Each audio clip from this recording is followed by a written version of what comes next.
এখন আমার রেসিপিটা হলো চিংড়ি মাছ দিয়ে আলু দিয়ে আর ঝিঙে দিয়ে তরকারি। এবার এইখানে আমি নিয়েছি 1 কিলো ঝিঙে, এইখানে নিয়েছি 400 চিংড়ি মাছ, এইখানে মিডিয়াম সাইজের 2টো আলু। এবার আমি চিংড়ি মাছগুলোকে ভাজা করব। চিংড়ি মাছ সব সবজি চিংড়ি মাছ ভালো করে ধুয়ে নিয়েছি। এই দেখো মাছগুলোকে একটু লাল লাল করে ভাজা করে তুলে নেব।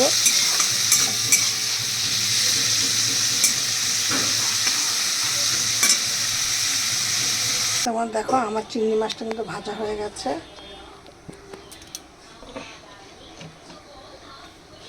এবার আমি কড়াইতে তেল দিয়ে দিচ্ছি।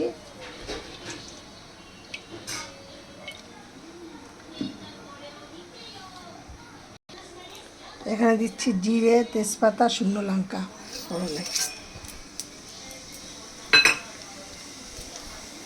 এবারে আমি দিচ্ছি 2টো দারচিনি, 3টে এলাচ, মিডিয়াম সাইজ 2টো দারচিনি। এবার এখানে আমি দিয়ে দিচ্ছি আলুগুলো।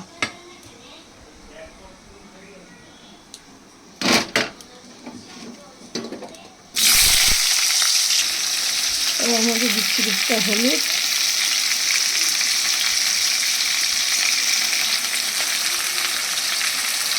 আর দিচ্ছি কিছুটা নুন। এই ঝিঙেগুলো, কারণ ঝিঙেগুলোটা দিলে পরে ঝিঙের থেকে জল যদি বেরিয়ে যায় সেই আলুগুলি তো মানে একদম ঘাটা ঘাটা হয়ে যাবে। ওই জন্য আলুগুলো দেওয়ার পরে ঝিঙেটা দিয়ে দিচ্ছি।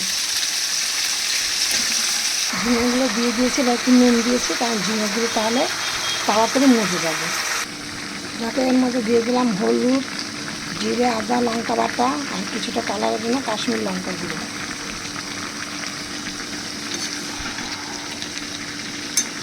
এই যে বললাম না ঝিঙেতে অনেক জল বেরিয়ে যায়। এবারে এর মধ্যে দিয়েছে চিংড়ি মাছগুলো।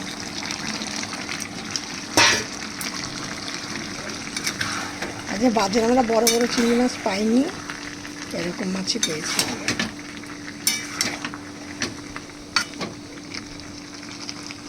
এবার এই দিয়ে দিচ্ছি এই চিনিটা। এবার দেখো ঝাল, চিনি আর নুন কে কেমন পছন্দ করে সে সেই হিসাবে দেবে। কারণ চিনি অনেকে কম খাও, মিষ্টি তরকারিতে অনেকে দাও না, আবার অনেকে দাও। আবার আমরা যেমন মোটামুটি দেই, বেশিও দেই না, কমও দেই না, সেরকম। এবার যে যেমন ধরনের খাও তেমন ধরনের দেবে। আর চিনিটা দিলে কি হয় তরকারির স্বাদটা ব্যালেন্স থাকে, ঠিক থাকে। এবার আমি এর মধ্যে জল দিয়ে দিচ্ছি। দেখো আমার তরকারিটা হয়ে গেছে, দেখেছো। এবার আমি এর মধ্যে কিছুটা ঘি দেবো। এই 1 চামচ 1.5 চামচ মতো ঘি দিলাম। এবার এই রেসিপিটা তোমরা গরম ভাতের সাথে পরিবেশন করো। আর রেসিপিটা একদম প্রথম পর্যন্ত শেষ পর্যন্ত দেখবে, প্রথম থেকে শেষ পর্যন্ত দেখে দেখবা যে আমি কী ধরনের মশলা দিয়ে কীভাবে কী করেছি, সব কিছু তোমরা জানতে পারবে। আমি চম্পা রেসিপি হাউস থেকে ভিডিওটি শেয়ার করছি তোমাদের সাথে। আর ভিডিওটি দেখে ভালো লাগলে প্রথম থেকে শেষ পর্যন্ত দেখে ভালো লাগলে একটা লাইক, কমেন্ট, শেয়ার করো। নতুন বন্ধুদের বলছে একটা সাবস্ক্রাইব করে পাশে থেকো, কারণ আমি একদম নতুন, আমার শুধুমাত্র 15টা সাবস্ক্রাইব হয়েছে।